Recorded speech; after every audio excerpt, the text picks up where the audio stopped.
অনুপ্রবেশ একটি রূপক হয়ে দাঁড়ায়, যা ইহজাগতিক গৃহ থেকে চিরন্তন শূন্যতায় প্রবেশের ইঙ্গিত দেয়। এই নাট্যভাষ্যে বিষাদ কেবল চোখের জল নয়, বরং জীবনের অনিত্যতাকে চিনে নেওয়ার এক গভীর উপলব্ধিতে পরিণত হয়েছে।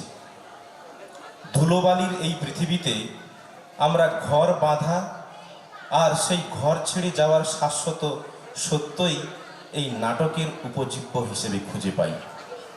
শুরু হচ্ছে নাটক গৃহপ্রবেশ।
আমি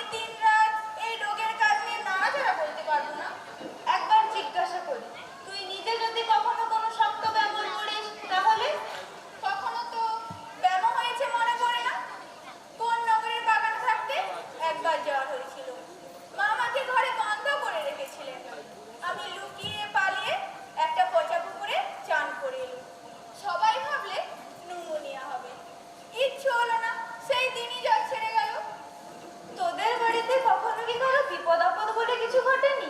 আমি তো কখনো দেখিনি। এই বাড়িতে এসে প্রথম মৃত্যু দেখি। কেবলই ইচ্ছে করছে ছাড়া ভাই কোথাও চলে যাই। মালিশের গন্ধ পেলে মনে হয় বাতাসকে যেন হাসপাতালে ভূতে পেয়েছে। তোর যদি এমনই মেজাজ হয়, তোকে নিয়ে সংসারে জানি না, আমাকে তোমাদের বাগানের মালি করে দাও, সে আমি ঠিক করব। দেখো মাসি, বৌদিদির এমন স্বভাব যে চেষ্টা করেও রাগ করতে পারেনি। মনে হয় বিধাতা ওর ওপর কোনো দায় দিয়ে পৃথিবীতে পাঠাননি। ওর কাছে দুঃখ কষ্টের কোনো মানেই নেই। ভগবান ওর বাইরের দিকটা খুব যত্নে গড়তে গিয়ে ভেতরের দিকটা শেষ করবার সময় এখনো পাননি। আর যতীনকে কেবলই ভোলাতে হচ্ছে, এই বাড়িটাকে নিয়েও মনেকে নিয়েও। বুঝতে পারিনি এটা কি আমাদের ভালো হচ্ছে। কি জানিস মৃত্যু যখন সামনে, তখন ঘর তৈরি সারা হোক না হোক কি এলো গেল। তাই ওকে বলি, একান্ত মনে সংকল্প করেছ যা, সেইটাই সম্পূর্ণ হয়েছে। সেইটাই তো সত্য মিমি। বাড়িটা যেন তাই হলো, কিন্তু বৌদিদি? তোর বৌদিদিকে যিনি সুন্দর করেছেন, তার সংকল্পের মধ্যেই ও সম্পূর্ণ। চিরদিনের যে মণি, ভগবানের আপন বুকের ধন যে মণি, সেই তো কস্তুভ রকম, তার মধ্যে কোথাও কোনো খুঁত নেই। মৃত্যুকালে যতীন না হয় বিধাতার সেই মানুষের মণিকেই দেখে যাক। মাসি, তোমার কথা শুনলে আমার মন আলোয় ভরে ওঠে। হিমি, আমি কেবল কথাই বলি, কিন্তু বউয়ের ওপর রাগ করতেও ছাড়িনি। সব বুঝি, তবুও ক্ষমা করতে পারিনি। কিন্তু ওই যে তুই বললি তুই তোর বৌদিদির ওপর রাগ করতে পারিস নে, তাতেই বুঝলাম তুই যতীনেরই বোন বটে। যাই, যতীনের কাছে যাই।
তেতলার ঘরের সব পাথরগুলো বসানো হয়ে গেছে? হ্যাঁ, কাল হয়ে গেছে সব। যাক, এত দিন পর শেষ হলো। আমার কত কালের ঘর বাঁধা সার হলো, কত দিনের স্বপ্ন। কত লোক তোর এই বাড়িটা দেখতে আসছে যতীন। তারা বাইরে থেকে দেখছে। আমি ভেতর থেকে যা দেখতে পাচ্ছি তা এখনো শেষ হয়নি, কোনো কালে শেষ হবেও না। কল্পলোকের শেষ পাথরটি বসিয়েও আজ পর্যন্ত কোনো শিল্পী বলেনি এইবার আমার সাঙ্গ হল। বিশ্বের সৃষ্টিকর্তাও বলতে পারে তারও কাজ চলছে। যতীন, কিন্তু আর না বাবা, এইবার তুই একটু ঘুমো না। মাসি, তুমি আমাকে সকাল সকাল ঘুমোতে বলো না। কিন্তু ডাক্তার। থাক ডাক্তার, আজ আমার জগৎ তৈরি হয়ে গেল, আজ আমি ঘুমোবো না। বাড়ির সব আলোগুলো জেলে দাও মাসি। মণি কোথায়? তাকে একবার। তাকে সেই তেতলার নতুন ঘরটায় ফুল দিয়ে সাজিয়ে বসিয়ে দিয়েছি। ভারী চমৎকার। সে তোমার মাথায় কি করে এলো? দরজার দুধারে মঙ্গল ঘট দিয়েছো তো? হ্যাঁ, দিয়েছি বই কি। আর মেঝেতে পদ্ম ফুলের হাল পরা? সে আর বলতে।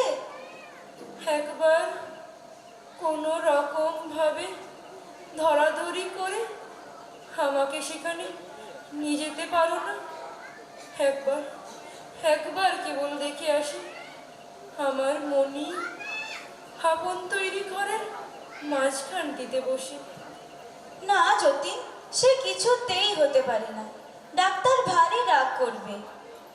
আমি আমি মনে মনে ছবিটা দেখতে পাচ্ছি। কোন শাড়িটা পরেছে? সেই বিয়ের লাল শাড়িটা। আমার এ বাড়ির কি নাম হবে জানো মাসি? কি বলতো? মণি সৌধ। বেশ নামটি।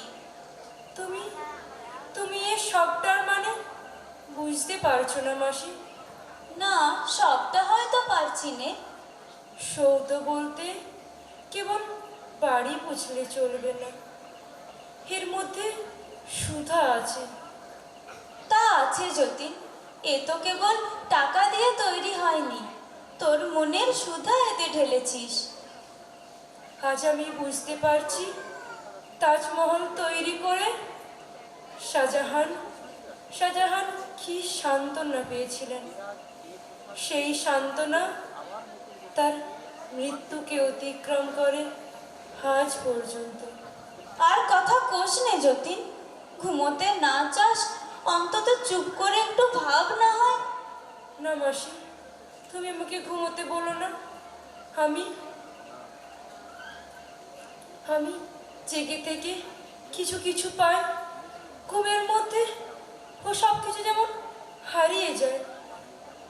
মাসি, তোমাকে কেবল আমি মনির কথাই বলি, কিছু মনে করো না তো? কিছু না যতীন, কত ভালো লাগে বলতে পারি নে। জানিস কার কথা মনে পড়ে? কার কথা? তোর মায়ের। এমনি করে একদিন যে তার মনের কথাও আমাকে শুনতে হতো। তোর বাবা তখন আমাদের বাড়িতে থেকে মেডিকেল কলেজে পড়তেন। তোর মায়ের সেদিনকার মনের কথা আমি ছাড়া বাড়িতে কেউ জানতো না। বাবা যখন বিয়ের জন্য পাত্র জুটিয়ে আনলে তখন আমি তো তাকে। সে সে তোমার কাছেই শুনেছি। সেদিনের কথা কল্পনা করতে এত আনন্দ হয়। তোর মায়ের ভালোবাসা সে যে তপস্যা ছিল।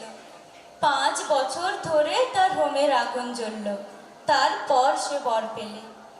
তোর মধ্যে সেই আগুনই আমি দেখি যতীন, আর অবাক হয়ে ভাবি। মা তার হোমের আগুন আমার রক্তের মধ্যেই ঢেলে দিয়েছে। আমার তপস্যাতেও বর পাবো কি মনে হচ্ছে জানো মাসি? সেই বর পাওয়ার সময় খুব কাছে এলো বলে। কোথায় কোথায় ওই বাঁশি বাজছে? বিয়ের সানাই, আজ যে বিয়ের লগ্ন। কি আশ্চর্য! হাজি তো মনি বিয়ের লাল বেনারসি পরেছে। জীবনে বিয়ের লগ্ন বারে বারে আসে। বাড়ির সব আলোগুলো জ্বালাতে বলে দাও মাসি, দেউড়ি থেকে আরম্ভ করে। চোখে বেশি আলো লাগলে ঘুমোতে পারে। কোনো ক্ষতি হবে না। জেগে থেকে ঘুমের চেয়ে ঢের শান্তি পাবো জানো মাসি। মন্দির হলো সারা, এখন হবে দেবী মূর্তির প্রাণ প্রতিষ্ঠা। আমি আমি বেঁচে থাকতে থাকতে এত কিছু যে হতে পারবে তা মনেও করিনি। আমি ঘরে থাকলে তোর কথা থামবে না। আমি যাই। ঘুমোতে না চাস অন্তত চুপ করে থাক। আচ্ছা, বাড়ির যে প্ল্যান করেছিল সেইটা আমাকে দিয়ে যেও। আর আমার সেই খেলাঘরের বাক্সটা। খেলাঘর বলতে গিয়ে সেই সেই গানটা মনে পড়ে গেল। হিমি, ও হিমি। ব্যস্ত হোস নি যতীন, আমি ডেকে দিচ্ছি।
খুশি আছি।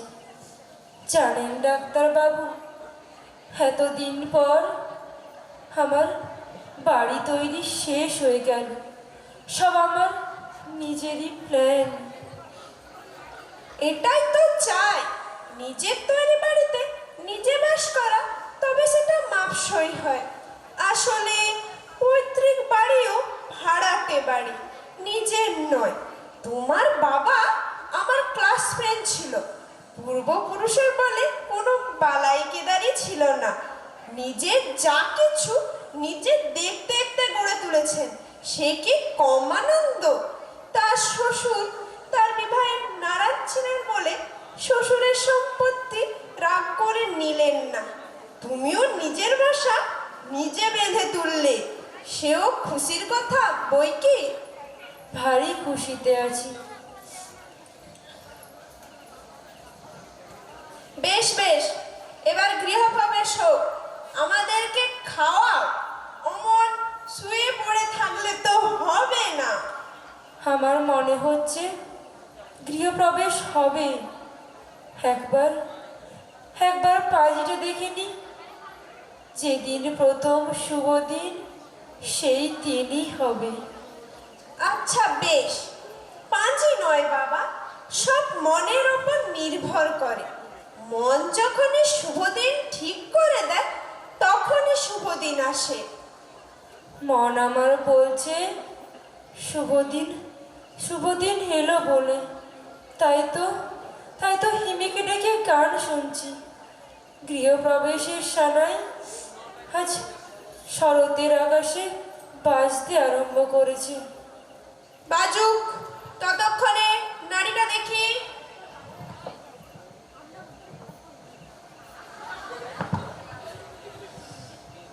বুকটা পরীক্ষা করে নেই।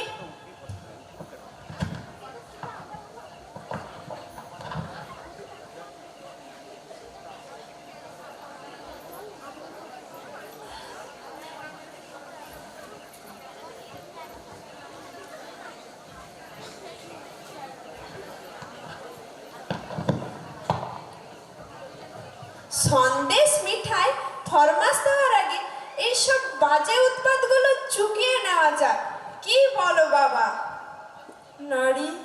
নারী যাই হোক না কেন, তাতে কি এসে যায়? কিচ্ছু না, কিচ্ছু না, মন ভোলানোর জন্য ওগুলো করতে হয়। আমরা রুগীর পেটে, বুকে, পকেটে কষে হাঁটবো না, জম বসে বসে হাসে। স্বয়ং ডাক্তার ছাড়া জমের গাম্ভীর্য কেউ টলাতে পারে না। হিমিমা, তুমি পাশের ঘরে যাও, গিয়ে গান করো। আমি একটা বই লিখতে বসেছি, তাতে বুঝিয়ে দেব গানের ঢেউ এলে বাতাস থেকে ব্যামো কিরকম ভেসে যায়। ব্যামোগুলো সব বেসুরে কিনা, ওরা সব বেতালা বেতালের দল, শরীরে তাল কাটিয়ে দেয়। হিমিমা, তুমি বেশ একটু গলা তুলে গান করো। কোনটা গাবো দাদা? সেই নতুন বিয়ের গানটা। হ্যাঁ হ্যাঁ, সেটা ঠিক হবে। আজ একটা লগ্ন আছে বটে, পথে দিনটে বিয়ের দল পার হয়ে আসতে হলো, তাই তো এত দেরি হলো।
যে দুঃখ পেতে হবে তা স্বীকার করা চাই। ডাক্তার, এত কথা কেন বলছো? আমি বলছি আপনাকে প্রস্তুত হতে হবে। তুমি কি আমাকে ওই দুটো মুখের কথা বলেই প্রস্তুত করবে ভাবছো?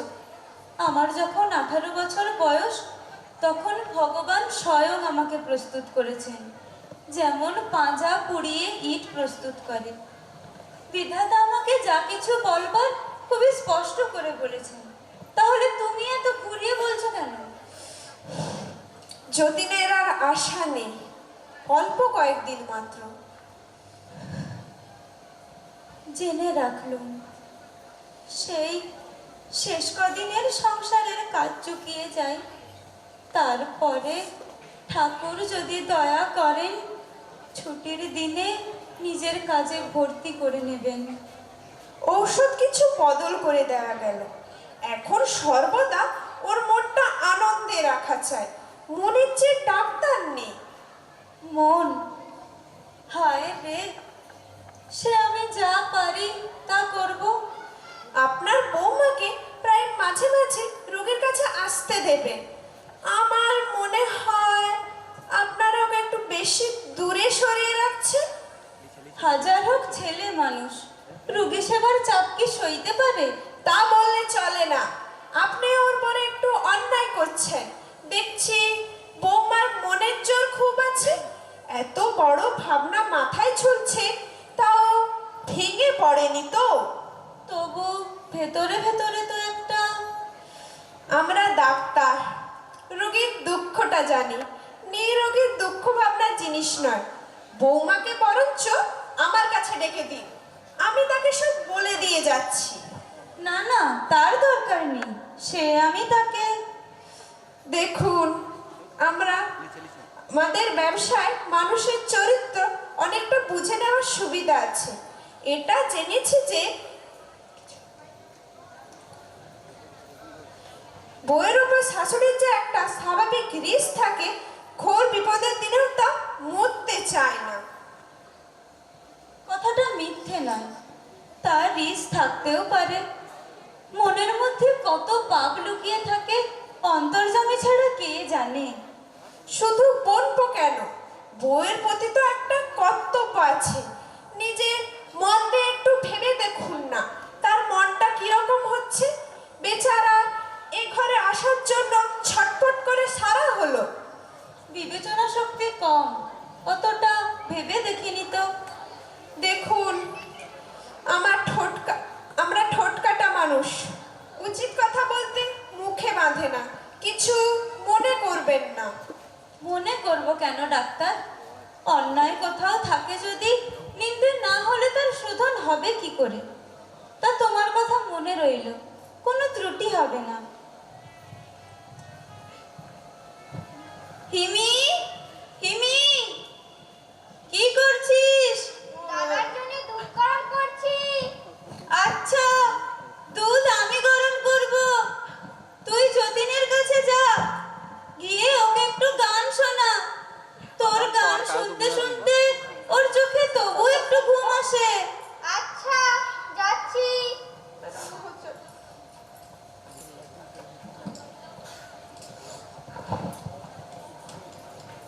দিদি, যতীন কেমন আছে আজ? ভালো নেই সুরো। আমার কথা শোনো দিদি, একবার আমাদের যোগু ডাক্তারকে দেখাও দেখি।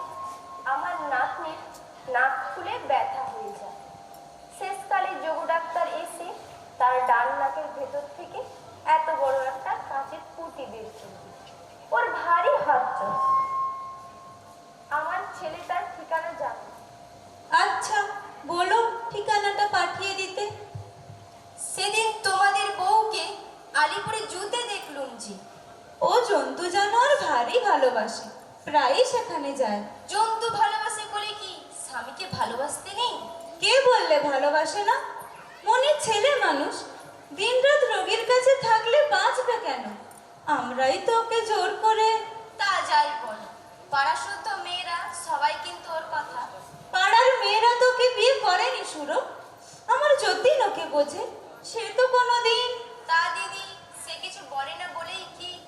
শুধু বলে না, মনি যে কখনো জাদুঘর কখনো বাঘ ভাল্লুক দেখতে যায়, এতেই তার আনন্দ।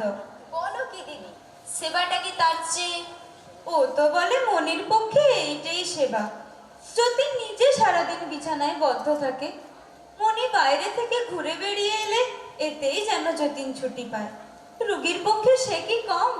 কি জানি ভাই, আমরা সেকেলের মানুষ, ওসব বুঝতে পারিনি।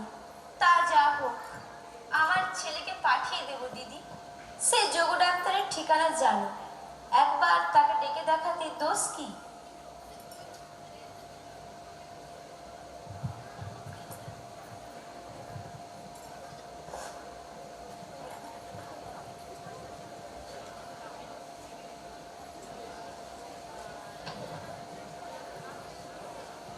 এই যে হিমি, হিমি এসেছিস? হ্যাঁ, বাঁচলুম। সেই ফটোটা কোথাও খুঁজে পাচ্ছি না, তুই একবার দেখ না বোন। এই যে দাদা, বালিশের নিচে। মনে হয় যেন জন্মের কথা। সেই নিম গাছের তলা মণি পড়েছিল কুশমি রঙের শাড়ি, খোপাটা ঘাড়ের কাছে নিচু করে বাঁধা। মনে আছে হিমি? কোথা থেকে একটা একটা বউ কথা কও পাখি ডেকে ডেকে অস্থির হচ্ছিল।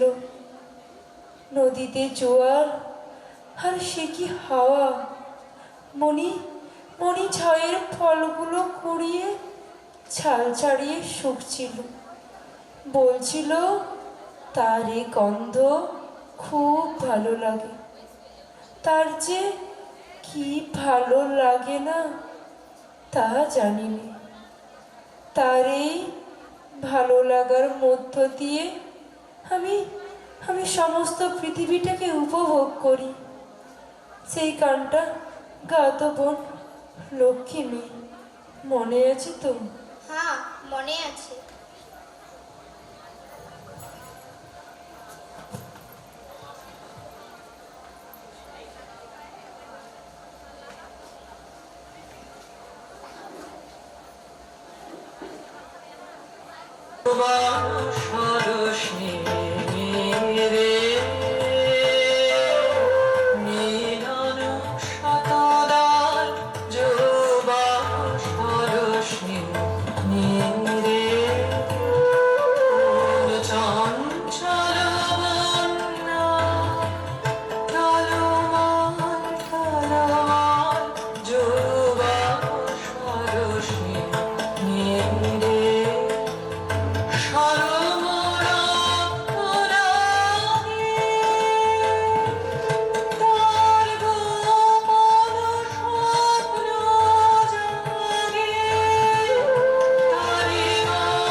দাদা, তোমার গান শোনা হয়েছে, এখন কিন্তু আর কথা কইও না। আচ্ছা, কব না। কিন্তু হিমি, তুই আজ গাইলি ও যেন ঠিক তেমন। কে জানে আর একটু অন্ধকার হয়ে আসুক, আপনা আপনি শুনতে পাবো ধীরে ব সমীরণ। আচ্ছা আচ্ছা, তুই যা। ফটোটা কোথায় রাখলাম? এই যে,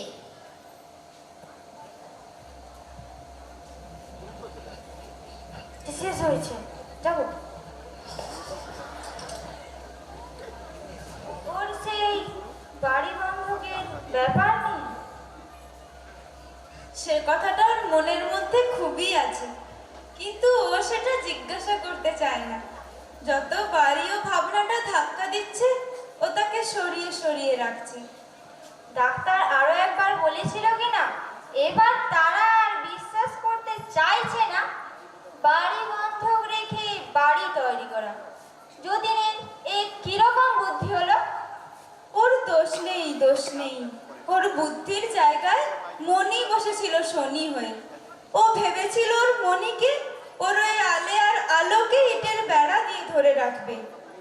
ওর তো নগদ কিছু টাকা ছিল, তার কি হলো? সমস্তই পাটের ব্যবসায় ফেলেছে। যতীনের সেই পাটের ব্যবসা, কলম দিয়ে লাঙল চাষ, হাসবো না কাঁদবো? অসাধ্য রকম খরচ করতে বসেছিল। ভেবেছিল পাটের কেনা বেচা করে তাড়াতাড়ি মুনাফা হবে। কিন্তু আকাশ থেকে মাছি যেমন করে ঘায়ের খবর পায়, সর্বনাশের একটু গন্ধ পেলে কোথা থেকে সব কুমন্ত্রী এসে জোটে। সর্বনাশ! এখন পাটের বাজার এমন যে ক্ষেতের পাট চাষিদেরও কাটার খরচ পোষাচ্ছে না।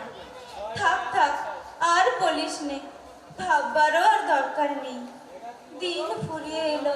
কাকি, পাওনাদার বোধহয় ওর পাটের ব্যবসার খবর পেয়েছে, বুঝেছে অনেক শকুনি জমবে, তাই তাড়াতাড়ি নিজের পাওনা আদায় করবার জোগাড় করেছে। দোহাই অখিল, এ কটা দিন সবুর করতে বল। জমদূতের সঙ্গে যেন আদালতের পেয়াদা পাল্লা দিতে না আসে। না হলে নিয়ে চল আমাকে তোর ওই মক্কেলের কাছে। আমি বামুনের মেয়ে, তার পায়ে মাথা খুঁড়ে আসি গে।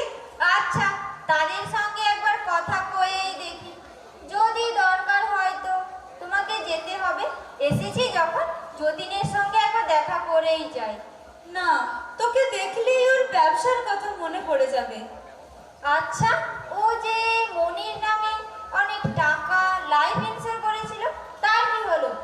সে আমি যেমন করে হোক টিকিয়ে রেখেছি। আমার যা কিছু ছিল তাতেই তো গেল। আর এই ডাক্তার খরচে যতীনকে তো বাঁচাতে পারবো না, কিন্তু ওর এই দানটিকে বাঁচাতে পারলাম। আমার মনে এই সুখ থাকবে। দেখো কাকি, আমি সত্যি কথা বলছি, ওর পরে আমার একটু দয়া হয় না। এত বড় বাচ্চার বোকামি। কিন্তু ওর পরে ভগবানের কত দয়া একবার দেখ। সমস্ত প্রাণ দিয়ে ওই বাড়িটি তৈরি করতে বসেছিল। শেষ হলো না বটে, কিন্তু ওর খেলার সাথী ভাঙা খেলনা পুড়িয়ে ওকে সাথে করে নিয়েই যাচ্ছেন।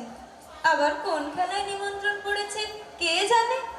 কাকি, আমাদের আইনের বইয়ে ভাগ্যি তোমাদের এই খেলার কথাটা কোথাও লেখেনি, তাই অমন করে দুটো অন্ন খেতে পাচ্ছি। নইলে ওই রকম খেয়ালের হাত একেবারে মরতুম দেউলের ঘাটে গিয়ে।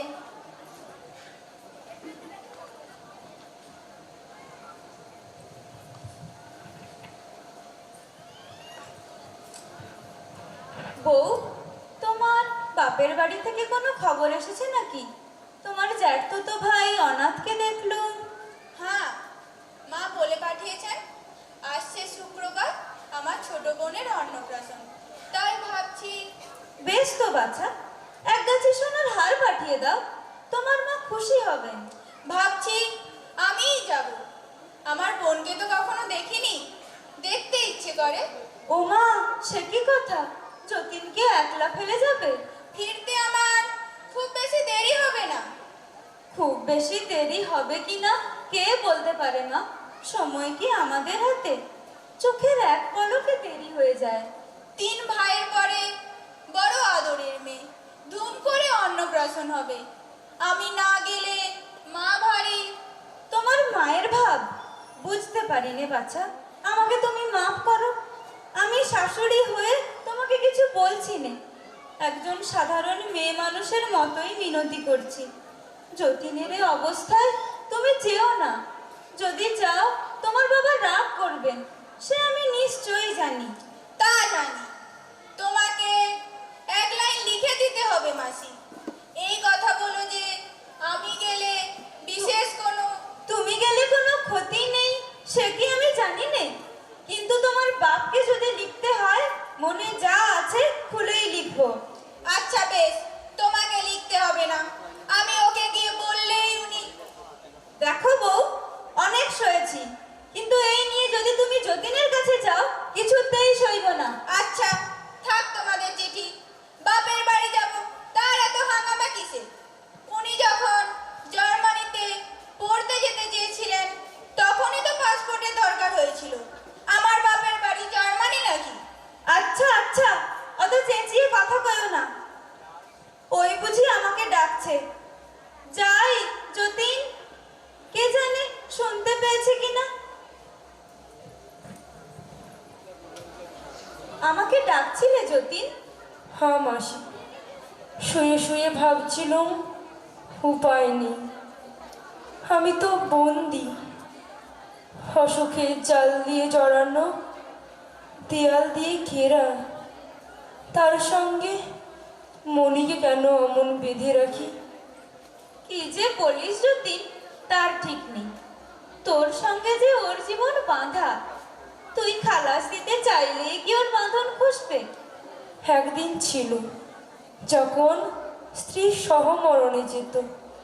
সে অন্যায় তো এখন বন্ধ হয়ে গেছে। কিন্তু মনিরাজ এ পলে পলে সহমরণ, বেঁচে থেকে সহমরণ মনে করে আমার প্রাণ হাঁপিয়ে ওঠে। এর থেকে ওকে মুক্তি দাও মাসি, মুক্তি দাও। আজ হঠাৎ এমন কথা কেন বলছিস যতীন? স্বপ্নের ঘোরে এক কথা আর হয়ে তোর কানে পৌঁছেছিল নাকি? না না, অনেকক্ষণ ধরে ভাবছিল মনির দুরন্ত প্রাণ এই এই মরা দেয়ালগুলোর মধ্যে কেন? দাও ছুটি ওকে। কতদিন এ বাড়িতে ওর হাসি শুনতে পাইনি। হর্ষতে নবীন জোয়ার, সে কি ওইসব ঔষধের শিশি? রোগীর পথ্যের বাঁধ বেঁধে আটকে থেকে আমার মনে হচ্ছে হে অন্যায়, ভারী অন্যায়। কিচ্ছু অন্যায় নয়, একটুও অন্যায় নয়। যার প্রাণ আছে সেই তো প্রাণ দিতে পারে। উঠে বসিস না যতীন, শো। আমার ছটফট করতে নেই। মনিকে কোথায় পাঠাতে চাস বল, আমি বুঝতে পারছি না। মনিকে মনিকে না হয় বাপের বাড়ি ভুলে যাচ্ছি। ওর বাবা এখন এখন কোথায়? সীতারামপুরে। হ্যাঁ, সীতারামপুর। সে বেশ খোলা জায়গা, সেখানে ওকে পাঠিয়ে দাও। শোনো একবার, এই অবস্থায় তোমাকে ফেলে সে যেতে চাইবেই বা কেন? সেদিন বাপের বাড়ি যাওয়ার কথা যেমনি বউকে ইশারায় বলা, অমনি বউ কেঁদে অস্থির। সত্যি মাসি, বউ কাঁদলে? সত্যি? তুমি দেখেছো? যতীন উঠিস নে, শো। ওই যা, ভাড়ার ঘরের দরজাটা বন্ধ করতে ভুলে গেছি। এখনই ঘরে কুকুর ঢুকবে, আমি যাই। তুমি একটু ঘুমোও যতীন। আচ্ছা, তুমি ভেবো না, এইবার আমি ঠিক ঘুমোবো। কেবল কেবল একটা কথা, গৃহপ্রবেশের শুভদিন ঠিক করে দাও। কি বলছিস যতীন? তোর এ অবস্থায়? মনিকেও এবেলা বলে রেখো, তারও তো কাজ আছে। আছে বই কি যতীন, আছে। তুমি তুমি আমাদের দুজনকে বরণ করে নেবে। আচ্ছা মাসি, একটা প্রশ্ন মনে আসে, ভয়ে কাউকে জিজ্ঞাসা করতে পারিনি। তুমি তুমি বলতে পারো, পাটের বাজার কি হিরি মধ্যে একটু চড়েছে? ঠিক তো জানি নে, অখিল কি যেন বলছিল। কি কি কি বলছিল? তোমাকে তোমাকে ভয় দেখাতে ইচ্ছে করে না। যদি বাজার চড়ে না থাকে তাহলে? কি আর হবে? তাহলে আমার এ বাড়ি এক মুহূর্তে হয়ে যাবে মরীচিকা। হয়েছে আমাদের আড়তের গোমস্তা। নরহরি, নরহরি! যতীন, চেঁচিও না, মাথা খাও, স্থির হয়ে শো। আমি যাচ্ছি, এখনই ওর সঙ্গে কথা কয়ে আসছি। আচ্ছা, জানো মাসি, আমি যে টাকা ধার নিয়েছিলাম সে অকেরই টাকা, অন্যের নাম করে। আমিও তাই আন্দাজ করেছি। মণি মণি বাপের বাড়ি যাওয়ার কথায় কাঁদলে, সে আমার ভারী আশ্চর্য ঠেকেছে। এতই বা আশ্চর্য কিসের? ও যে অমরাবতীর উর্বশী, যেখানে মৃত্যুর ছায়াও নেই। তাকে তোমরা করে তুলতে চাও প্রাইভেট হাসপাতালের নার্স। যতীন, ওকে কি তুই কেবল ছবির মতোই দেখবি, দেয়ালে টাঙিয়ে রাখবার? তাতে দোষ কি? ছবি ছবি পৃথিবীতে বড়ই দুর্লভ। দেখার জিনিসকে দেখতে পাওয়ার সৌভাগ্য কি কম? আমি সেরে উঠলে আবার এই বাড়িটিকে নিয়েই পড়ব, আমার এই মণিসৌধ। মাসি, তোমরা কিন্তু বারবার বারবার আমার কথা কয় না। এই সন্ধ্যের অন্ধকারে একবার দেখতে দাও। তোমার কাছে মনির ভালোবাসা ঘোমটা খুলতে এখনো লজ্জা পায় যতীন, তাই ওর যত কান্না সবই আড়ালে। আচ্ছা থাক, না হয় আড়ালেই থাক। ওই আড়ালের খবরটুকু তুমি আমাকে দিয়ে যেও। আমার আমার মণিসৌধ তৈরি শেষ হয়ে গেল, সেই খবরটুকু আমি আপন মুখে তাকে দিতে চাই। গৃহপ্রবেশ আমার নয়, গৃহপ্রবেশ তাকেই করতে হবে। তার জন্যই আমার এই সৃষ্টি, আমার এই হিটকাঠের বিনাই কান। সে বুঝে জানে না? তবুও তাকে নিবেদন করে দিতে হবে। যাও মাসি, তুমি ডেকে দাও।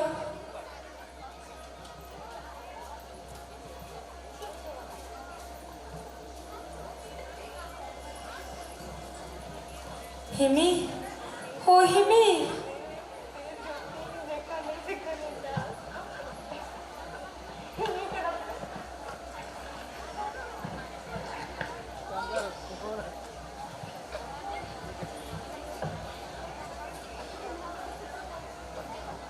কি দাদা? তোকে তোকে একটা গান শুনিয়ে দিব, সেটা তোকে শিখতে হবে। না দাদা, তুমি কেউ না, ডাক্তার বারণ করে। আমি আমি গুনগুন করে গাবো। অনেকদিন পর কিনি বাউল এসে গানটা মনে পড়ে গেল।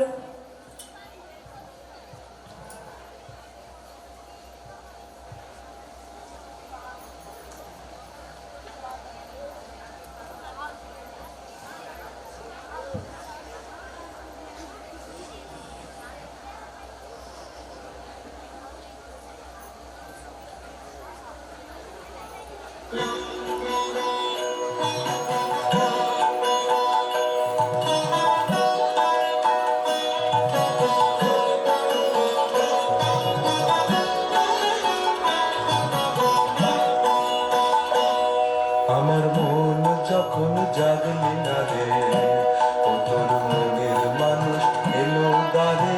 মন যখন জাগলি না রে, ও তোর মনের মানুষ এলো দ্বারে। মন যখন জাগলি না রে তার চলে যাওয়ার শব্দ শুনে ভাঙলো রে ঘুম ও তোর ভাঙলো রে ঘুম অন্ধকারে মন যখন জাগলি না রে ও তোর মনের মানুষ এলো দ্বারে মন যখন জাগলি না রে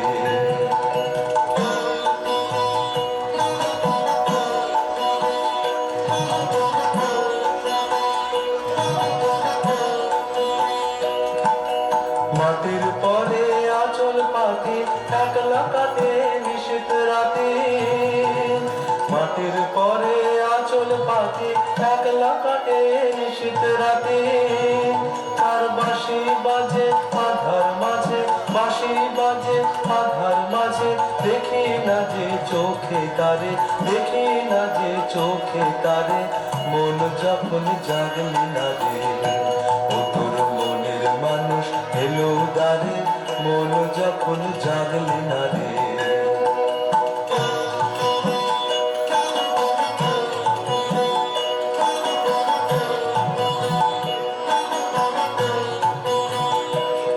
ওরে তুই যাহারে দিলি ফাঁকি খুঁজে তারে পাইটি আঁকি তুই যাহারে দিলি ফাঁকি খুঁজে তারে পাইটি আঁকি এখন পথে ফিরে পাবি কিরে পথে ফিরে পাবি কিরে ঘরের বাহির করলি যারে ঘরের বাহির করলি যারে মন যখন জাগলি না রে ও তোর মনের মানুষ এলো দ্বারে মন যখন জাগলি না রে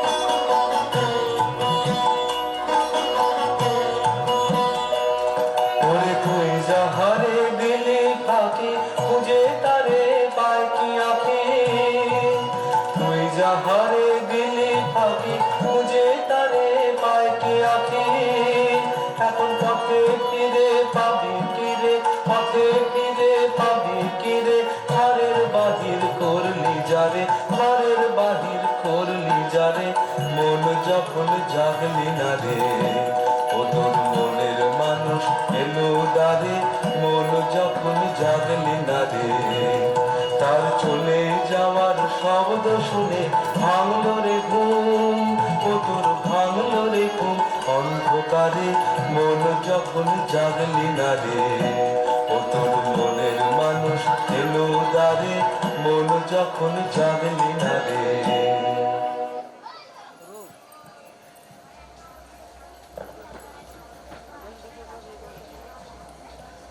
তোর তোর মাসির কাছেই শুনে বুঝেছি হিমি মনির মন জেগেছে তুই হয়তো আমার কথা ঠিক বুঝতে পারছিস না আচ্ছা থাক সে তুই তো বাড়ির সবটা দেখেছিস চমৎকার হয়েছে।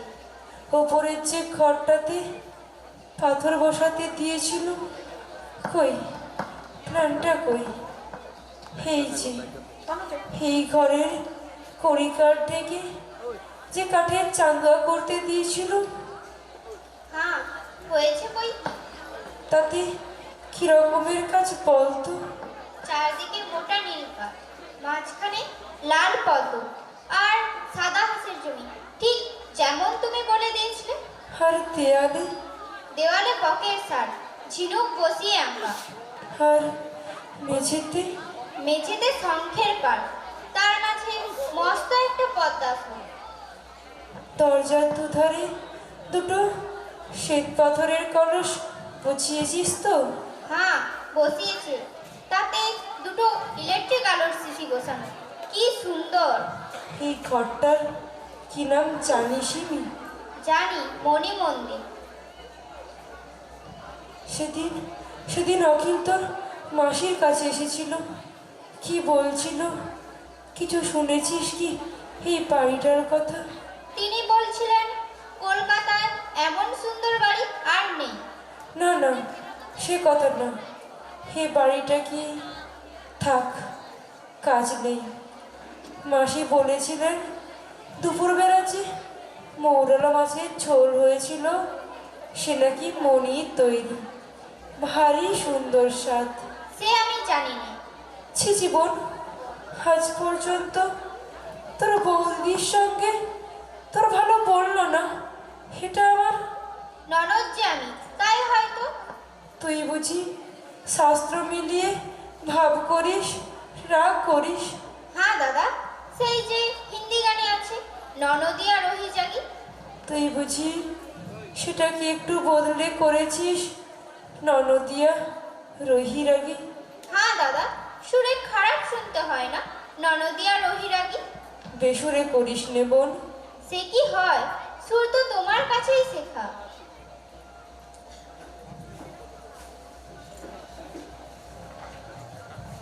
কার সঙ্গে যাবে? অনাথ নিয়ে যাচ্ছে। লক্ষ্মী মা আমার, তুমি যেও, তোমাকে বারণ করব না, কিন্তু আজ না। মা টিকিট কিনে গাড়ি রিজার্ভ হয়ে গেছে, মা খরচ পাঠিয়েছে। তা হোক, ও লোকসান গায়ে সইবে, না হয় তুমি কাল ভোরের গাড়িতেই যেও। মাসি, আমি তোমাদের তিথিবার মানি নে, আজ গেলে দোষ কি? যতীন তোমাকে ডেকেছে, তোমার সঙ্গে তার একটু বিশেষ কথা আছে। বেশ তো, এখনো 10 মিনিট সময় আছে, আমি ওকে বলে আসছি। না, তুমি বলতে পারবে না যে তুমি যাচ্ছ। তা বলবো না, কিন্তু দেরি করতে পারবো না, কালই অন্নপ্রাশন, আজ না গেলে চলবেই না। জোড়হাত করছি বউ, একদিনের মতো আমার কথাটা রাখো। মন শান্ত করে যতীনের কাছে বসো, বেশি তাড়াতাড়ি করো না।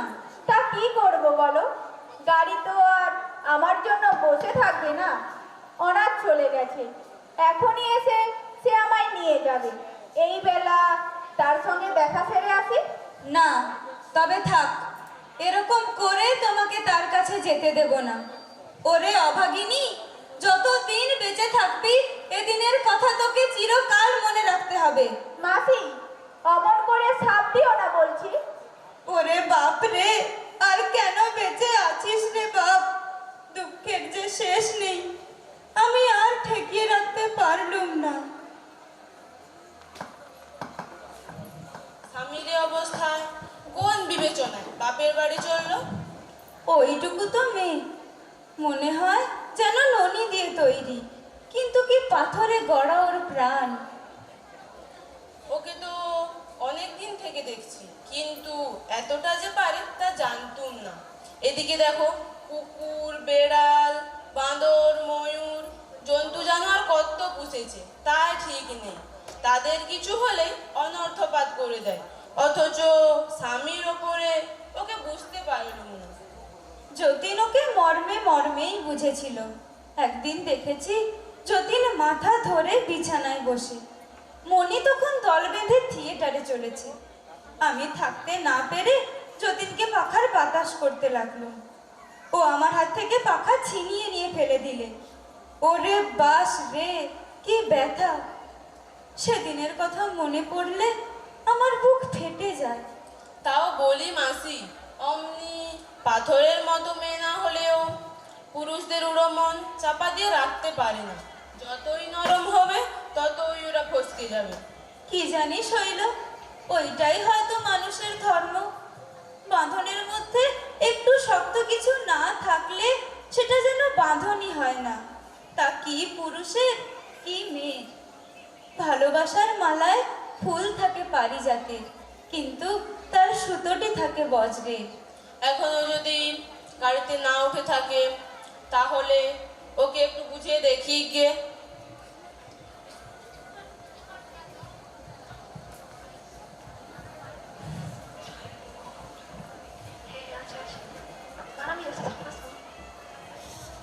ঠান্দি, ও মা, এ কি কাণ্ড! তোমার বউ নাকি বাপের বাড়ি চলল? তো কি হয়েছে, তা নিয়ে তোমাদের অত ভাবনা কেন? তা তো বটে, আমাদের কি বলো?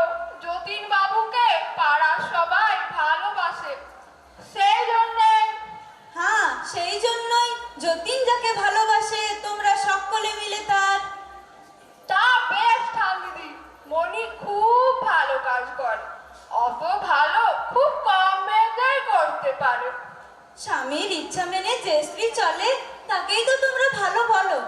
মনি আমাদের সেই স্ত্রী। হ্যাঁ, সে তো দেখতেই পাচ্ছি। মনি ছেলে মানুষ, দিনরাত রোগীর কাছে বদ্ধ হয়ে আছে। এই দেখে যতীন কিছুতেই সুস্থির হতে পারছিল না। শেষকালে ডাক্তারের মত নিয়ে তবে তো ও তা থাকবে। তোমরা যত পারো পাড়ায় পাড়ায় নিন্দে করে বেড়াওগে। আমার যতীনের কানের কাছে অত চেঁচামেচি করো না। বাস রে, মনি যে কম দুঃখে ঘন ঘন বাপের বাড়ি যায় সে বোঝা যাচ্ছে।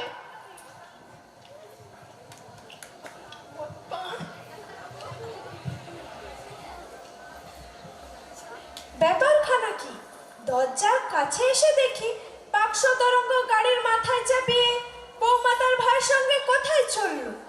রোগীর অবস্থার কথা কিছু জিজ্ঞাসা করা তাও না, ওর সঙ্গে ঝগড়া করেছেন বুঝি। দেখুন, রোগীর এই অবস্থায় অন্তত এই কিছুদিনের জন্য আপনার শাশুড়িগিরি না হয় বন্ধই রাখলেন। পারি কই ডাক্তার, স্বভাব মলেও যায় না। একসঙ্গে ঘরে থাকতে গেলে দুটো বকাবকি হয় বই কি। তা বউ যে গাড়িটাকে এনে চলে গেল, আপনি একটু নিবারণ করলেই তো হতো। কি জানি, বোধ করি গেল বলেই আপনি হাঁপ ছেড়ে বাঁচলেন। কিন্তু আমি আপনাকে স্পষ্টই বলে দিচ্ছি, বউকে এমনি করে নির্বাসনে দিয়ে যতীনের যে আশা ভঙ্গ করছে তাতে তার কেবলই প্রাণহানি হচ্ছে। রোগীর প্রতি আমাদের কর্তব্য সব আগে, তাই জন্য আমাকে এমন স্পষ্ট কথা বলতে হয়। না হলে আপনাদের শাশুড়ি বৌমার ঝগড়ার মধ্যে কথা কবার অধিকার আমার নেই। দোষ যদি করে থাকি তা নিয়ে তর্ক করে তো কোনো ফল নেই। আমি যে নিজেকে খাটো করে বউকে ফিরে আসতে চিঠি লিখবো সে প্রাণ ধরে পারবো না। সে তুমি আমাকে গালি দাও আর যাই করো। এখন তুমি এক কাজ করতে পারো ডাক্তার। কি বলুন? সীতারামপুরে বউয়ের বাবাকে একখানা চিঠি লিখে দাও। তাতে লিখো যতীনের কি অবস্থা। বৌমার বাবাকে আমি যতদূর জানি, আমার বিশ্বাস সে চিঠি পেলে তিনি বৌমাকে নিয়ে এখানে আসবেন। আচ্ছা, লিখে দিচ্ছি। কিন্তু বৌমা যে বাপের বাড়ি চলে গেছে এ খবর যদি কোনো মতে জানতে না পায়, আমি বলে রাখছি এই খবরের উপর আমার কোনো ঔষধ খাটবে না।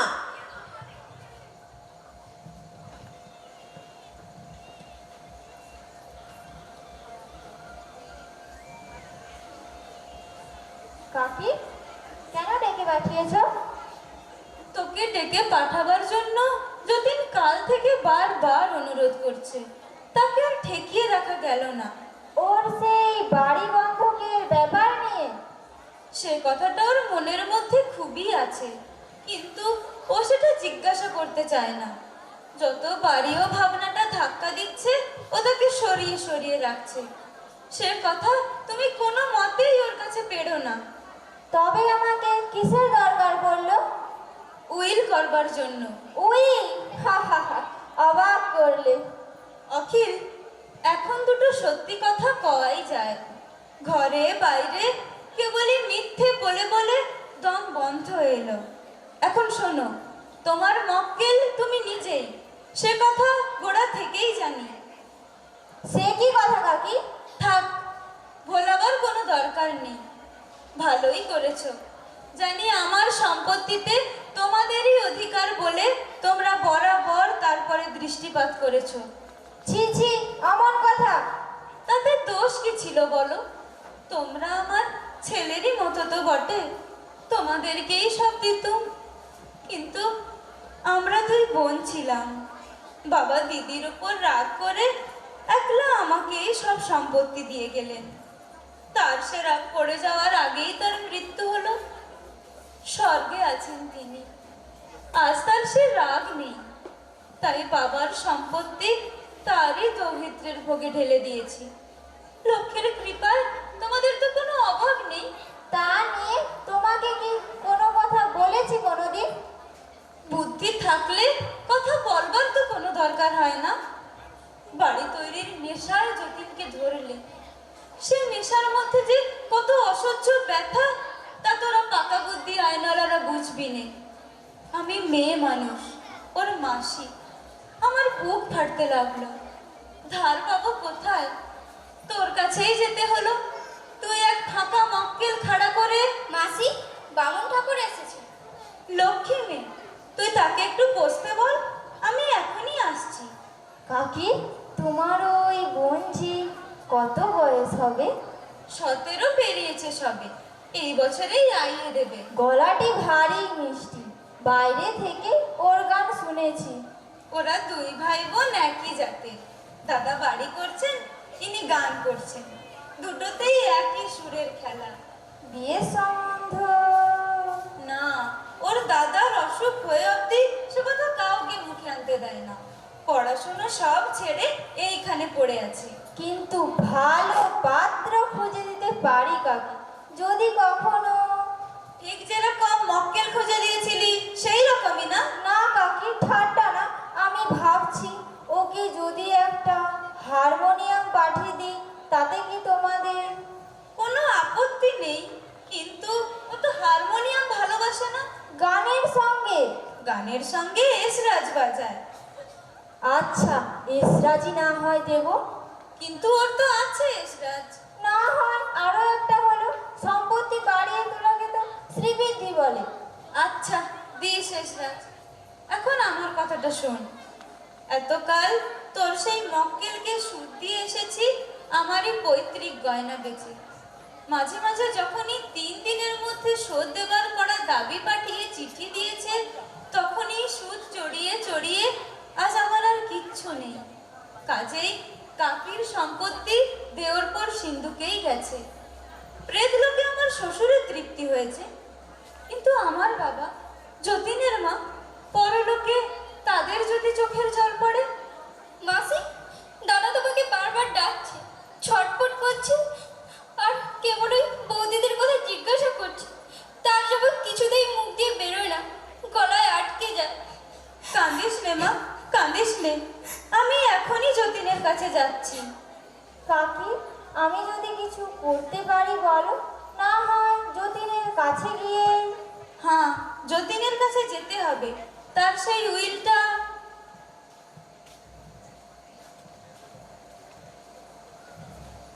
রুনা, এত দেরি করলে যে? সে এক কাণ্ড। গিয়ে দেখি তোমার জন্য দুধ জাল দিতে গিয়ে পুড়িয়ে ফেলেছে বলে কান্না। বড় মানুষের ঘরের মেয়ে, দুধ খেতেই জানে, জাল দিতে শেখেনি। তোমার জন্য করতে প্রাণ চায় বলেই করা। ওকে অনেক করে ঠান্ডা করে বিছানায় শুয়ে এসছি, এখন একটু ঘুমো। মাসি, কি বাবা? বুঝতে পারছি দিন শেষ হয়ে এলো, কিন্তু আমার কোনো ক্ষেত নেই। আমার জন্য তোমরা শোক করো না। না বাবা, শোক করবার পালা আমার ফুরিয়েছে। ভগবান আমাকে এটুকু বুঝিয়ে দিয়েছেন যে বেঁচে থাকাই যে ভালো আর মরাই যে মন্দ তা নয়। মৃত্যুকে আমার মধুর মনে হচ্ছে। ওই পারে খাটের থেকে সানাই শুনতে পাচ্ছি, হিমি, ও হিমি।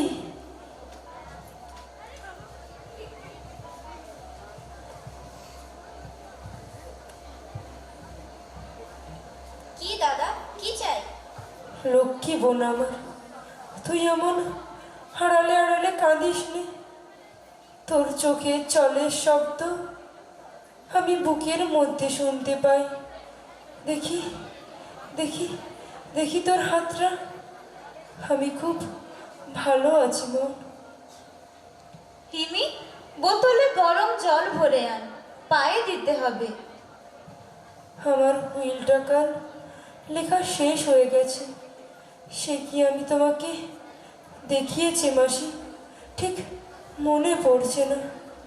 আমার দেখবার দরকার নেই যতীন। মা যখন মারা যান তখন তো আমার কিছুই ছিল না। তোমার খেয়ে তোমার হাতেই মানুষ, তাই বলছিলাম। ও কি কথা যতীন? আমার তো এই অল্প কিছু সম্পত্তি আর এই একখানা বাড়ি, বাকি সবই তো তোমার নিজের রোজগার।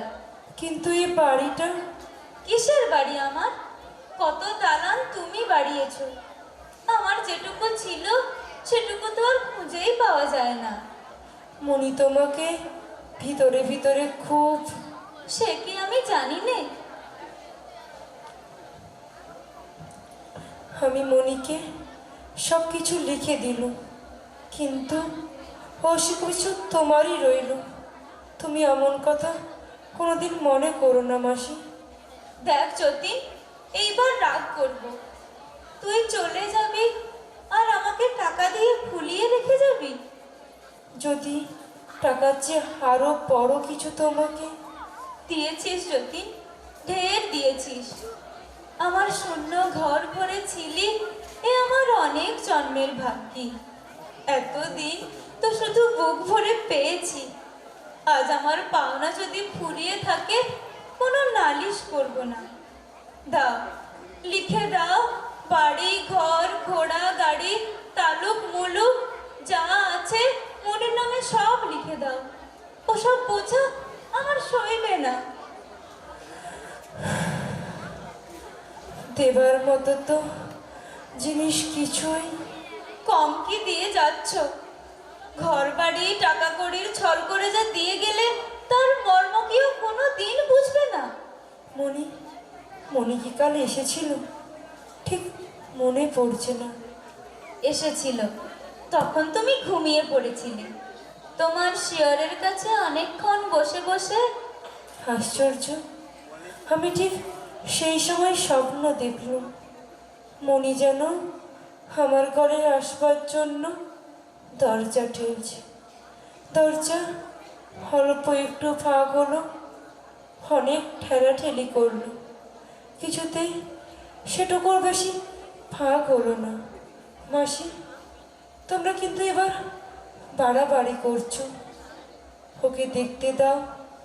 এই সন্ধেবেলাকার আলোর মতো আমিও কেমন ধীরে ধীরে। বাবা, তোমার গায়ে এই শালটা টেনে দিই?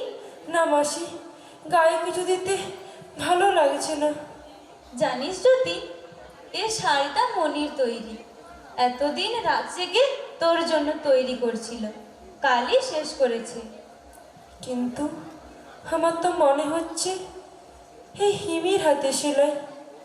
মনি তো সেলাই ভালোবাসে না, ও কি পারে? ভালোবাসার জোরে মেয়ে মানুষ শেখে, হিমিওকে দেখিয়ে দিয়েছে বই কি।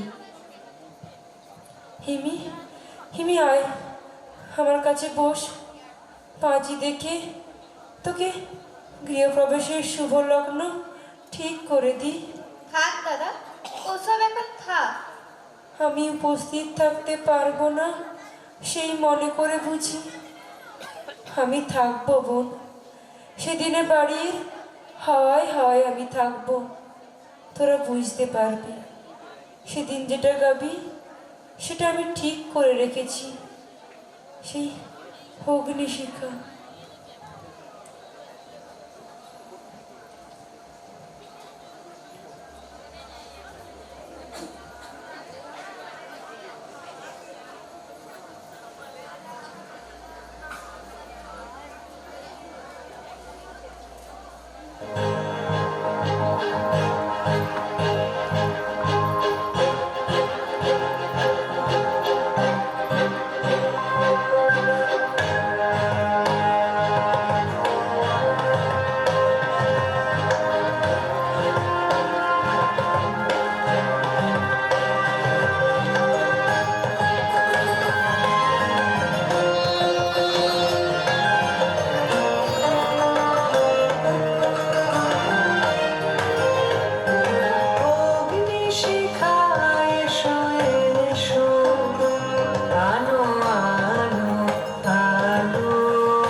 শিখা এসো এসো আনো আনো আলো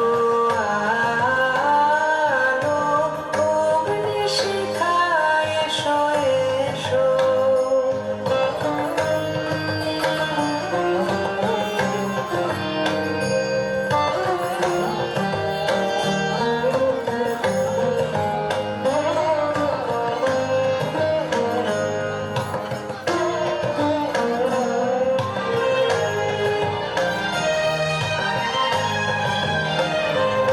এসো পূর্ণ পথ বেয়ে, এসো হে কল্যাণী, শুভ শক্তি শুভ জাগরণ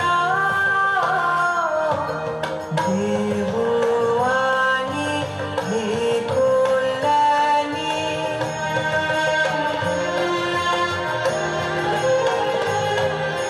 দুঃখ রাতে মাতৃবেশে জেগে থাকো নির্নিমেষে দুঃখ রাতে মাতৃবেশে জেগে থাকো নির্নিমেষে আনন্দ উৎসবে তব শুভ্র হাসি ঢালো ঢালো অগ্নি শিখা এসো এসো আনো আনো আলো আলো অগ্নি শিখা এসো এসো দুঃখে সুখে ঘরে ঘরে জালো জালো গৃহদীপ জালো জালো অগ্নি শিখা এসো এসো আনো আনো আলো আলো অগ্নি শিখা এসো এসো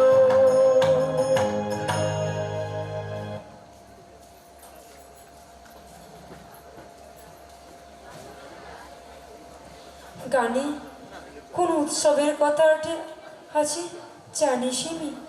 জানি নে, হাহা আন্দাজ কর না। আমি আন্দাজ করতে পারিনি। আমি পারি। যেদিন তোর বিয়ে হবে সেই দিন উৎসবের ভোরবেলা থেকে। থাক দাদা থাক। না না বস, তোকে আমার হয়ে সেদিন গৃহপ্রবেশের দিন সাজাতে হবে। মনে রাখিস যত সাদা পদ্ম পাওয়া যায় আর আর যেখানে আসন তৈরি হবে তার উপর আমার লাল বিয়ের চাদরটা।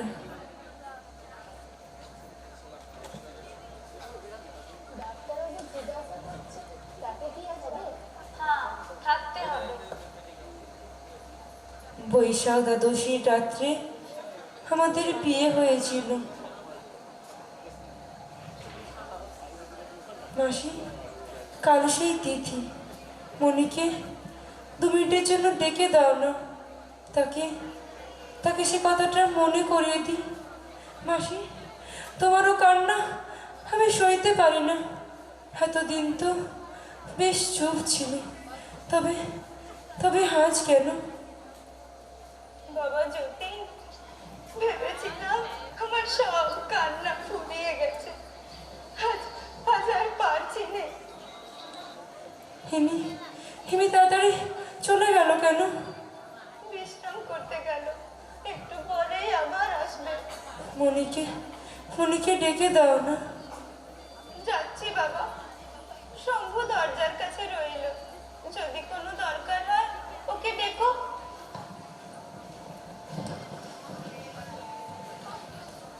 না না, দরকার নেই। দাদার ঘরে কি যাবে? না না, এইখান থেকেই খবর নিয়ে যাব। যদি কেমন আছে? ডাক্তার বলেন অবস্থা আজ ভালো না। কয়েকদিন থেকেই তো তোমরা দিনরাত্রি খাটছো। আমি এলুম তোমাদের একটু জিরোতে দেবার জন্যে। না, সে হতেই পারে না। আমি কিছু শ্রান্ত হইনি। আচ্ছা, না হয় আমি তোমাদের সঙ্গে সঙ্গেই কাজ করি। এসব কাজ জানি ওকালতির চেয়ে অনেক বেশি শক্ত। আমি তা বলছি নে। না, সত্যি কথা, আমাকে যদি বার্লি তৈরি করতে হয় আমি হয়তো ঘরে আগুন লাগিয়ে দেব। কি বলছেন আপনি? একটুও বাড়িয়ে বলছি না, ঘরে আগুন লাগানো আমাদের অফিস, বুঝতে পারছো না? দেখো না কেন, তুমি তো যতীনের জন্য বার্লি তৈরি করছি, আমি হয়তো এমন কিছু তৈরি করে বসে আছি যেটা রোগীর পথ্য নয়, অরোগীর পক্ষে উল্পা। তুমি বসো, দুটো কথা তোমার সঙ্গেই কয়ে নেই। এখন কিন্তু গল্প করবার মতো। রাম ও গল্প করতে পারলে এ ব্যবসা ছেড়ে দিতুম, দ্বিতীয় বঙ্কিম চ্যাটার্জি হয়ে উঠতুম। হাসছ কি? আমাদের অনেক কথাই বানাতে একটু ভালো লাগে না। তুমি বোধহয় গল্প লেখা শুরু করেছো? না, নাটক তৈরি? ওসব আমার আসে না। কি করে জানলে? ভাষায় কুলোয় না। নাটক তৈরি করতে ভাষার দরকার হয় না, খাতাপত্র কিছুই চায় না। হয়তো এখনই তোমার নাটক শুরু হয়ে যাবে, কে বলতে পারে? আমি যাই, মাসিকে ডেকে দিই। না না, দরকার নেই, আমি বাজে কথা বন্ধ করলুম, কাজের কথাই পারো। ভেবেছিল যতীনকেই বলবো, কিন্তু তার শরীর যেরকম এখন। তার ব্যবসার কোনো গুজব আমার কানে উঠেছে কিনা সে কথা প্রায়ই জিজ্ঞাসা করে। আপনি হয়তো যতীন বাড়ির কথা বলে নাকি? কেবল ওই কথাই বলছেন। একদিন ধুম করে গৃহপ্রবেশ হবে, তারই প্ল্যান। গৃহপ্রবেশের আয়োজন তো হয়েছে। আপনি কি করে জানলেন? আমার অফিস থেকেই হয়েছে, পেয়াদার বেশভূষা করে প্রায় তৈরি। দেখুন অখিলবাবু, এ হাসির কথা নয়। সে কি আর আমি জানি না? তোমার কাছে লুকিয়ে কি হবে? এই বাড়িটা তো দিনার। না না, সে হতেই পারে না। আর যাই হোক, এই বাড়িটা তো তার। কিন্তু এত ভাবছো কেন? তুমি তো সবই জানো, তোমাদের দাদা তো আর বেশি দিন। জানি জানি, দাদা আর থাকবে না, সেও সহ্য হবে। কিন্তু এ বাড়িটাও যদি আর না থাকে তাহলে বুক ফেটে মরে যাব। এই যে তার প্রাণের চেয়ে। দেখো, তুমি সাহিত্যে, গণিতে, লজিকে ক্লাসে পুরো মার্ক পেয়ে থাকো, কিন্তু সংসার জ্ঞানে থার্ড ক্লাসেও পাস করতে পারবে না। বিষয় করবে হৃদয় বলে তো কোনো পদার্থই নেই, ওর নিয়ম। আমি জানি না, দয়া করবেন, এ বাড়ি আপনাকেই বাঁচাতে হবে। পেয়াদারগুলোকে সাজাতে হবে বাজনদার করে, হাতে দিতে হবে বাঁশি। ল কলেজের লয় তত্ত্বের সব অধ্যায় শিখেছি, কেবল তান লয়ের পাল্লাটা প্র্যাকটিস হয়নি। এটা হয়তো বা তোমার কাছ থেকে। অখিল, কি হচ্ছে? হিমি কাঁদছে কেন? গৃহপ্রবেশের প্ল্যানে একটু খটকাবেন, তাই নিয়ে। তা ওর সঙ্গে এসব নিয়ে কথা কেন? ওর দাদা যে ওরই উপরে গৃহপ্রবেশের অনুষ্ঠানে সমস্ত ভার দিয়েছে। শুনেছি কাজটাতে কোনো বাধা না হয়, তাই এত লোককে ছেড়ে আমাকেই ধরেছে। তা তোমরা সকলে চাও কি গৃহপ্রবেশের কাজে আমিও কোমর বেঁধে লাগতে পারি? কথাটা বুঝেছো কাকি? বুঝেছি, শুধু কোমর বাঁধা নয়, বাঁধন আরো পাকা করতে চাও। কিন্তু এখন ওসব আলোচনা করবার সময় নয়। আপাতত যতীনকে তুমি বোঝাবে যে ওর বাড়িতে কারোর হাত পড়বে না। বেশ, তো বললেই হবে, পাটের বাজার চড়েছি। এখন কি চোখের জলটা মুছতে বলবেন?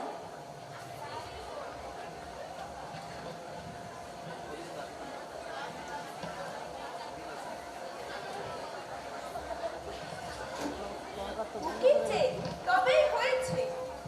দেখুন, শনিবার না কলিবার তা নিয়ে তর্ক করে লাভ কি? বাংলাদেশে আপনাদের হাত পার হয়ে যে কটি লোক টিকে থাকে তাদের সামান্য শ্বাসটুকু নিয়েই আমাদের কারবার। এ ঘরে সেই কারবার চালাবার মতো আর বড় সময় নেই, দেখে এসেছি। ভয় দেখাবেন না মশাই, মৃত্যুতেই আপনাদের ব্যবসা খতম। আমাদেরটা ভালো করে জমে তারপর থেকে। না না, থাক থাক, ওসব থাক। কাকি, এই বলে যাচ্ছি, গৃহপ্রবেশের অনুষ্ঠানের রাজি আছি, উপরি আরো কিছু না, বাইরের ঘরেই থাকবো, যখন দরকার হয় ডেকে পাঠিয়ে। এখনো বৌমা এলো না? আপনিও তো অনেকক্ষণ ওর ঘরে যাননি। মনির কথা জিজ্ঞাসা করলে কি জবাব দেব সে আমি ভেবে পাচ্ছি না। আমি যে এর কথা বানিয়ে উঠতে পারিনি। নিজের ওপর ধিক্কার জন্মে গেল। যতীন একটু ঘুমিয়ে পড়লে তারপরে ওর ঘরে যাব। আমি বাইরে অপেক্ষা করব। রোগী কেমন থাকে ঘন্টাখানেক পর খবর দেবেন। ইতিমধ্যে উকিলকে ঠেকিয়ে রাখতে হবে। ওদের মুখ দেখলে নারী সহজ অবস্থাতেই ছাড়বো করে।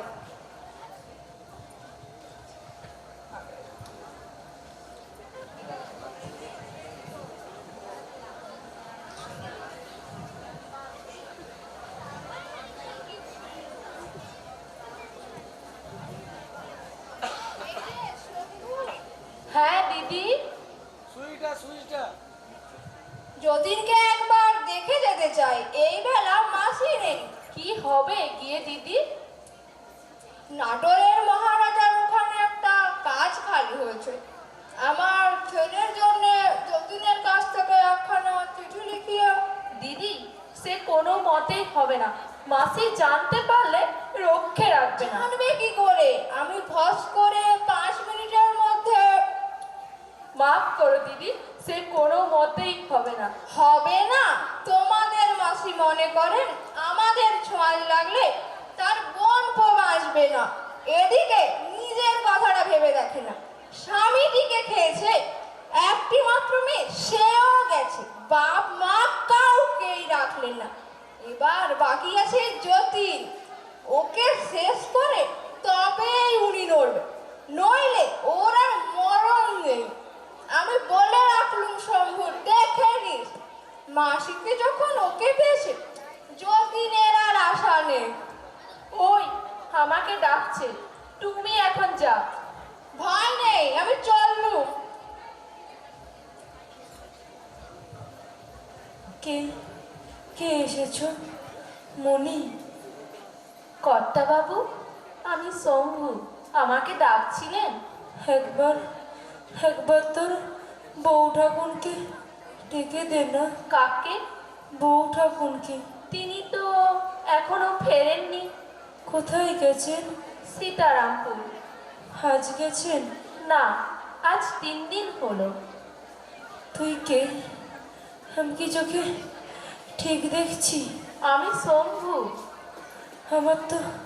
আমার কোথাও ভুল হচ্ছে না তো? না বাবু। আমি কোন ঘরে আছি? এ কি সীতারামপুর?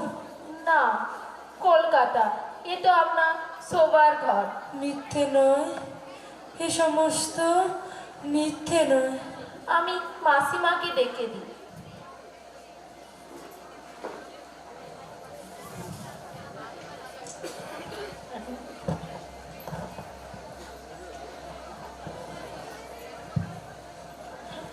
আমি যে মরে যাইনি তা কি করে জানবো মাসি?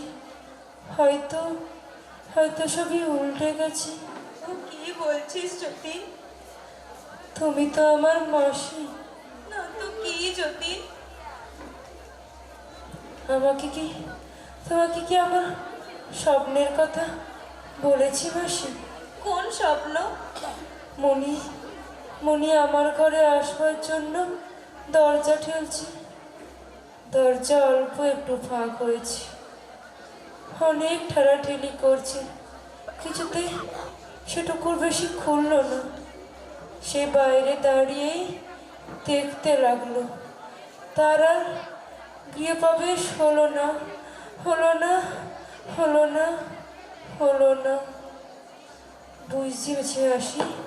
বুঝেছি আমি দেউলে, একেবারে দেউলে সব দিকে।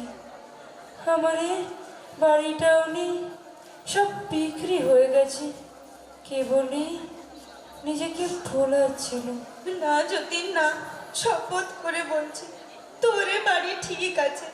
অখিল এসেছে, যদি বলিস তাকে ডেকে দি। বাড়িটা তবে আছে, সে তো অপেক্ষা করতে পারবে। সে তো আর আমার মতো ছায়া নয়, বৎসরের পর বৎসর দরজা খুলে সে থাক না দাঁড়িয়ে। কি বলো মাসি? থাকবে বই কি জ্যোতি, তোর ভালোবাসায় ভরা হয়ে থাকবে। ভাই হিমি, তুই থাকবি আমার ঘরটিতে। একদিন একদিন সময় হবে, তুই ঘরে প্রবেশ করবি।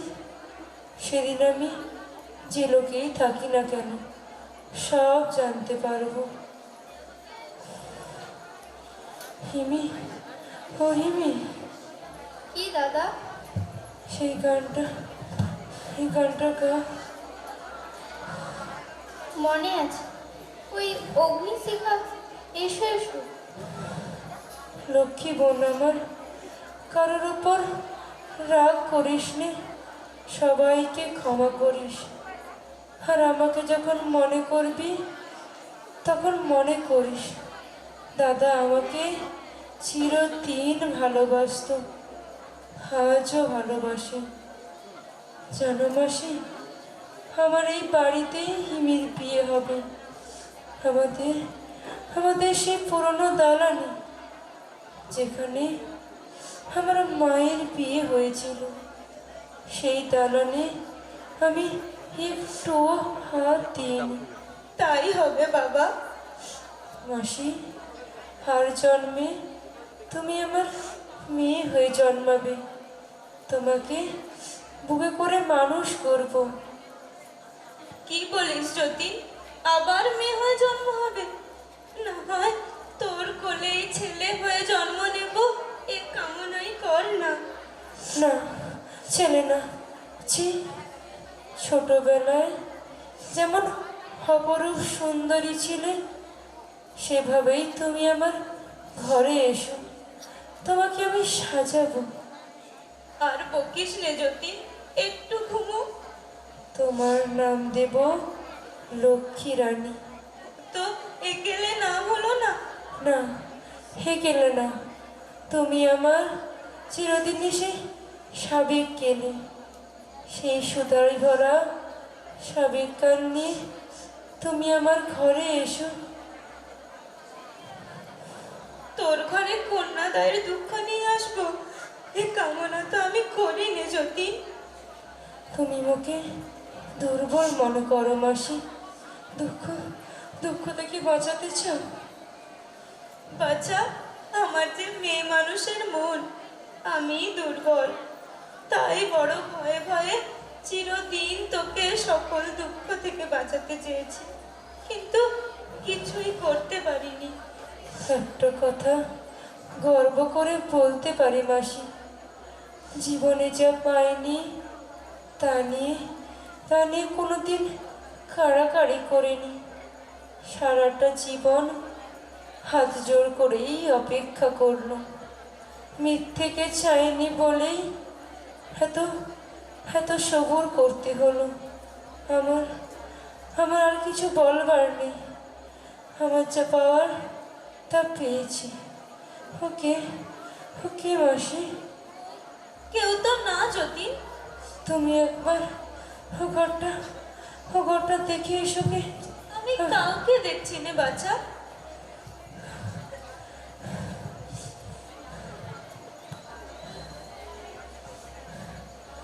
ওকে ওকে কোথা থেকে আসছে? কিছু কিছু খবর আছে? উনি ডাক্তার। আপনি ওর সঙ্গে থাকবেন না, আপনার সঙ্গে বড় বেশি কথা কন। না মাসি, যেতে পাবে না। তুমি তুমি আমার হাত ধরে বসো। ভগবান তোমার হাত থেকেই আমাকে নিজের হাতে নেবেন। আচ্ছা বাচ্চা, আমি ওই কোনটাতে গিয়ে বসছি। না না, তুমি আমার পাশে বসো। আচ্ছা বেশ, কিন্তু কথা কবেন না। আর সেই ঔষধটা খাওয়ার সময় হলো। সময় হলো? আবারও ভোলাতে এসেছো? সময় পার হয়ে গেল। মিথ্যে সান্ত্বনার আমার আর দরকার নেই। সরিয়ে দাও, বিদায় করে দাও, এসব বিদায় করে দাও। মাসি, আজ আজ তুমি আমার আছো। আমার আর কোনো মিথ্যেকে চাইনি। হাই ভাই হিমি, তুই আমার পাশে বস। এতটা উত্তেজনা ভালো হচ্ছে না। তবে তবে আমাকে আর উত্তেজিত করো না। ডাক্তার ডাক্তার গেছে মাসি, তুমি এবার আমার বিছানায় উঠে বসো। তোমার কোলে মাথা দিয়ে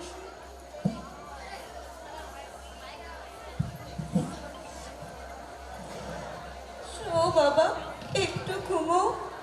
ঘুম না, আজ আমার একটু জেগে থাকবার দরকার আছে। শুনতে পাচ্ছ না? ওই আসছে, এখনই আসবে। চোখের উপর সব কিরকম ঘোর হয়ে আসছে। গধূলি লগ্ন আমার। পাশের ঘরের দরজা খুলবে। সেদিন যেটা গিয়েছিলি, সেই গানটা গাতো বোন হিমি।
কি শোভা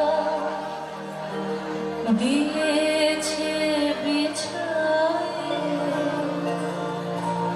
নীরব নিশীথল চরণ নিছায়ে আধার কি শোভা দিয়েছে বিছায়ে আজি মন মিথিল প্রাণীরা তোমার বিনা হতে আসিল না বিয়ার তোমার মিলিয়ে যায় সুরের রণে গানের বেদনায় যাই যে হারায়ে জীবন মরণে সীমানা ছাড়ায়ে বন্ধু হে আমার রয়েছ দাঁড়ায়ে জীবন মরণে সীমানা ছাড়ায়ে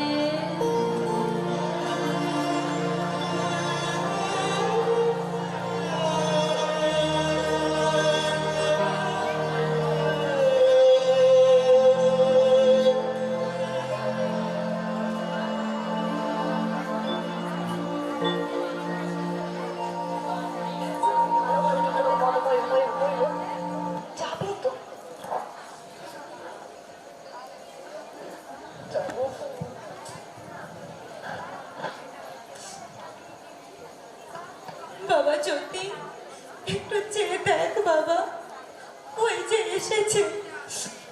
কে? স্বপ্ন? স্বপ্ন নয় বাবা, মনি। ওই যে তোমার শ্বশুর। দরজাটা কি সব খুলে গেছে? সব খুলেছে, কিন্তু পায়ের উপর ও শালটা নয়, সরিয়ে দাও, সরিয়ে দাও। শাল নয় জ্যোতি, বউ তোর পায়ের ওপর পড়েছে, ওর মাথায় হাত রেখে একটু আশীর্বাদ কর। যতীন বাবু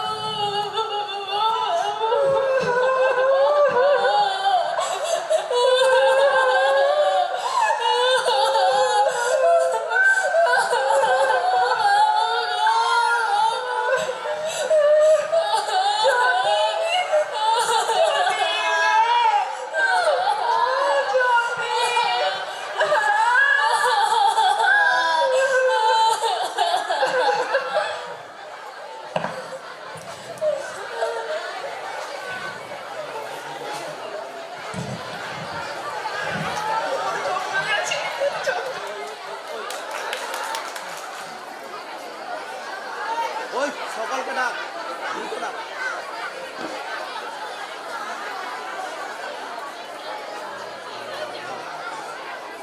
লাইন দিয়ে দাও। অভিনয় করেছে প্রথম প্রতিবেশী আমার দিকে। সুদেশনা প্রামাণিক, হিমি সুনন্দা দাস, মণি প্রিয়া ভৌমিক, মাসি শ্রেয়া দাস, যতীন পল্লবী সামাই, ডাক্তার তনুজা দাস। দ্বিতীয় প্রতিবেশিনী সোমা প্রামাণিক, অখিল সুপ্রিয়া রাউত। তৃতীয় প্রতিবেশিনী নন্দিতা প্রধান, শম্ভু শাশ্বতী দাস, শৈল শ্রাবণী হাসদা। নাচে যারা ছিল বর্ষা দাস, পিউ প্রধান, ত্রিশিতা পাড়ি, এছাড়াও বাবার ভূমিকায় সংক্ষিপ্ত সময়ের জন্য অভিনয় করেছে অর্পিতা। এরা সবাই একাদশ শ্রেণীর ছাত্রী। দাঁড়াই দিয়ে দেখ সবাই জায়গা দিয়ে